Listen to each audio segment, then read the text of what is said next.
This Pitch Breakfast video is brought to you by Spangler and Agins, attorneys for Charlotte's startup community. So basically, Ingeniak Collab is a product to help for collaboration. So far, the team consists of myself, my wife, she's doing office assistant stuff, and seeking a software developer to help with some of the program aspects. It's a big undertaking. The next slide. The problem is many organizations today are working on very complex projects such as mobile console desktop games, mobile desktop applications. A lot of these products, they either do not make it to market, or they just lose a lot of money. There are many tools out there, but they're very, very complex. And a lot of these companies, they need a really simple solution to use. So the conclusion is organizations, they need a solution that's affordable, scalable, and does not require a rocket science to figure out. Next slide. So the main product is Ingeniak Cloud, powered by our Ingeniak Gears web technology. It is scalable, easy to use, is designed for complex users and simple users. People, they don't have to sacrifice ease of use, for a complex product. Next slide. So the advantages is time saving. It's going to be very secure using Amazon Web Services. That's pretty much a lot of technology, including Netflix, uses Amazon Web Services. They were like one of the first companies to patch that Heartbleed bug that came out that was basically almost destroyed the internet. Next slide.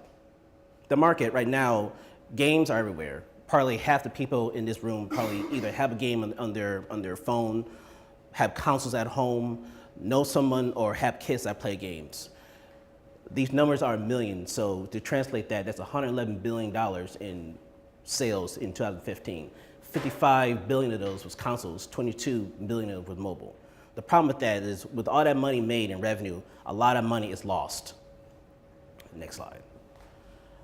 So basically, what Ingeniak Collab does is it's designed to help these companies to collaborate better, help them to share their files better. One big problem that I've seen as a game developer and as a game player is buggy games. I've seen big AAA game titles that they get out there, even after a year, they're still buggy, they crash because the testers, they don't communicate properly with the developers, and they find bugs that they don't fix them. So one aspect of Ingeniak Collab is to automate the process of reporting these bugs so that they get fixed. Next slide. So in 2015, the first goal is to basically start raising some capital. And 2016, the idea is to basically start securing that capital by actually generating real revenue. These are our competitors. The direct competitors are companies like Jira, Microsoft, Liferay, and Rally Dev. Now, you may say, well, these are big companies. Well, big companies tend to miss small problems that cause bigger problems. Our indirect competition are Dropbox, Box, and Basecamp.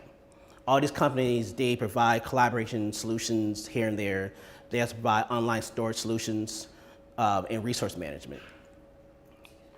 So our business model is marketing, training, assessment, and technology.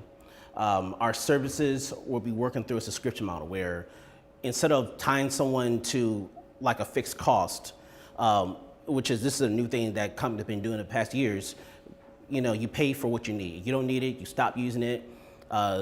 Based on the products being cloud-based, you can use what you need and drop what you need and add, kind of like an a la carte kind of model.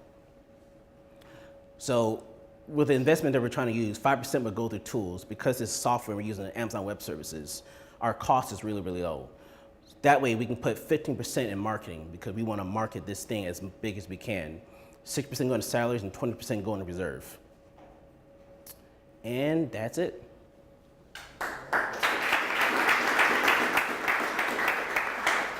I know it's your turn to go first, but I want to ask one question. Go back to your core business model for a second. Okay. And it was up front. I think one of the comments we're going to get is a really crystal clear understanding of what business are you in before we do questions. Business model. Are you talking the market, perhaps, or the? No, all the way up. Yeah. What is your business? Yeah. Oh, it's basically it's collaboration tools. The target market that I've chosen now is the game industry. Got it. Okay. Because they make a lot of money. Online cloud-based collaboration tools, starting with the gaming industry. Yes. So what he just said, that ought to be like your first slide, right? Because Okay. I will tell you, let me actually start out with the goods. So I like the organization of what you did, right, and the bullet points of what you were hitting. I thought that was very well organized and was hitting, obviously, topically a lot of the things that investors in particular Yes. are going to be looking for. So that was good. Unfortunately, I got hung up on trying to figure out what the heck it was you were Sorry doing. about that. Literally pretty close to the end. Okay. And can you repeat what you just said?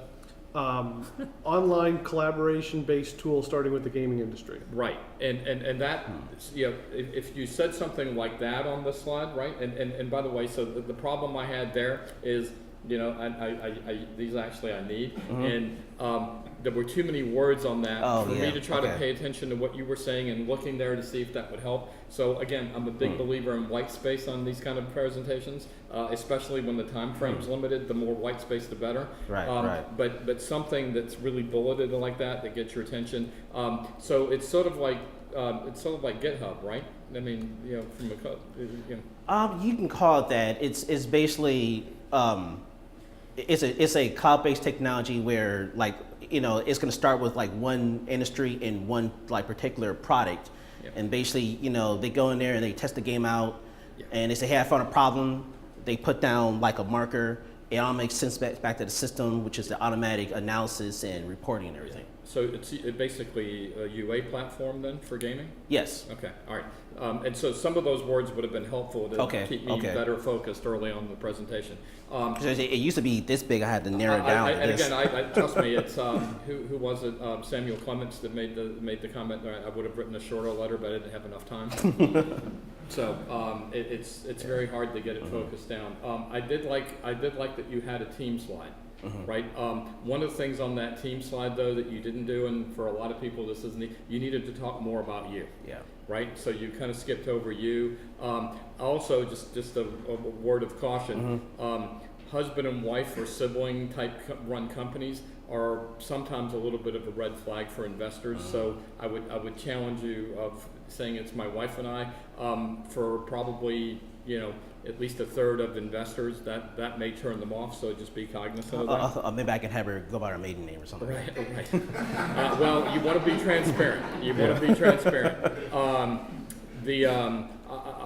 We hit that one point. You were making a point about AWS, and I have to say, just given where we are in the marketplace today, having the platform in AWS is really probably not that much of a differentiator, honestly. So I probably would de-emphasize that a little bit. Yeah. You needed to be a little more focused on what you were doing. Was it a capital raise? So I would have. It was right. You were looking for 200,000, and I would just sharpen that focus a little bit and make the ask a little bit clearer around your competition. So I like the competition slide. But one of the things that I struggle with there, whenever you're doing a competition slide, you're marketing what you're doing, and I needed to know. It's helpful to know who you're competing with, but I also want to know how you're different from who you're competing with, and that was I got a little bit lost in that. And I did like the business model, the subscription model. Don't be shy about saying, here's how we make money and this is what we charge, because investors like to hear that, right? Right. So I would have been a little bit more explicit of, here's what it costs to actually use the platform, and here's the target that we're going after. Is this game developers, and and also how do you plan to get to that market, right? And then finally, and sorry, I'm maybe running over here. I did like the use of funds slide, because you did say here's how we're going to use it. So I think that was good. Dan. Cool. So some additional thoughts. You heard the big one up front for me, which is grounding the audience in what it is exactly that you're doing. Why that's really important. This is really good feedback for everyone else out there too. Kind of like Daniel said, Daniel's a really bright guy, and through most of the presentation, he's still trying to figure out what you're doing. Unless you can anchor people like that, then all the other stuff you say has nothing to hang off of. It just kind of goes off in the ether and it's kind of wasted time. So one of the really unfair things is because we were both struggling with that, I don't think the presentation was as impactful as it could have been because I was still trying to figure that and then hang all the other information you're giving me, but I didn't have that frame of reference. So it's a kind of a critical thing you got to do up front. Otherwise, it doesn't matter how good the rest of the presentation is, you've missed that opening bell. On the positives, you have a lot of the right things in your presentation. You talk about team, you talk about usage, you talk about competition. So in terms of do you have the right slide, you're hitting on the right things, that's a real positive. The core of what you have there is pretty good.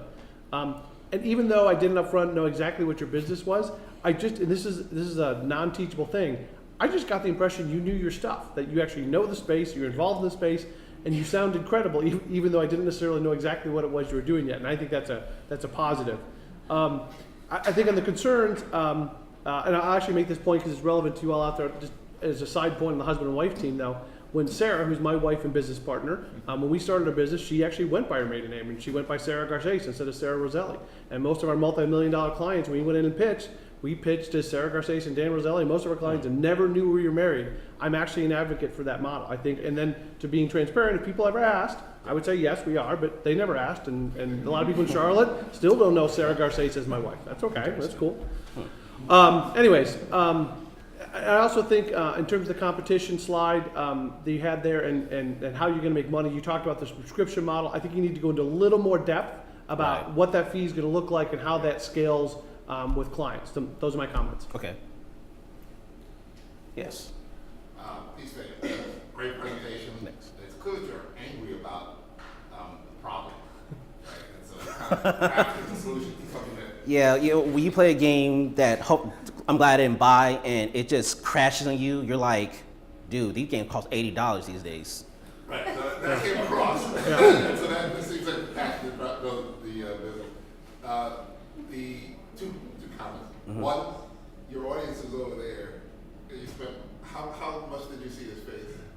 I didn't know. Yeah. Oh, sorry about that. I thought it was looking at Well, it's an audience thing. Okay. So I felt like, that your back was still, but I guess the real question is, how do I make money? How do I, as an investor, how does an investor? The ROI. Yeah. I could probably add that slide in there. But the question is basically, I think, I have in my business plan, I forgot what the figures are, but basically they'll just be like a return of the investment with interest. And for the love of me, I cannot remember what that figure is. It's in my business plan though, but there is a good return on investment. I'm looking at about hopefully a 2-year return. Maybe less. One of the thoughts, since you mentioned business plan, I forgot to make this point. The difference between kind of a presentation and a deck, I think this would be fine for a deck formatting wise, to Daniel's point, but for a presentation, fonts are a little too small, more bullet points. This looks like it's a deck that you'd walk me through around a conference table versus present. And you probably need both for different usage. Made me think about that when we said business plan. Okay. Got time for one more question, very quickly. Yes. Super quick, to sort of mirror what Roselli said, what was going on in my mind was DevOps for the gaming community.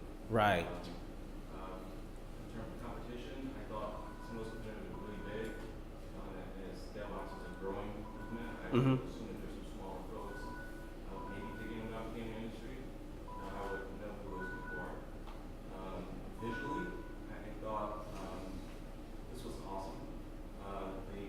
The graphics, font is way too small for me back here. I can see pretty well. Yeah. Just see back there. Yeah. Obviously PowerPoint, so we're not scrolling through. Pretty cool. But to build on that, the presentation looks professionally done. The graphics, the quality of it, it looks like somebody serious did this. I would agree with that.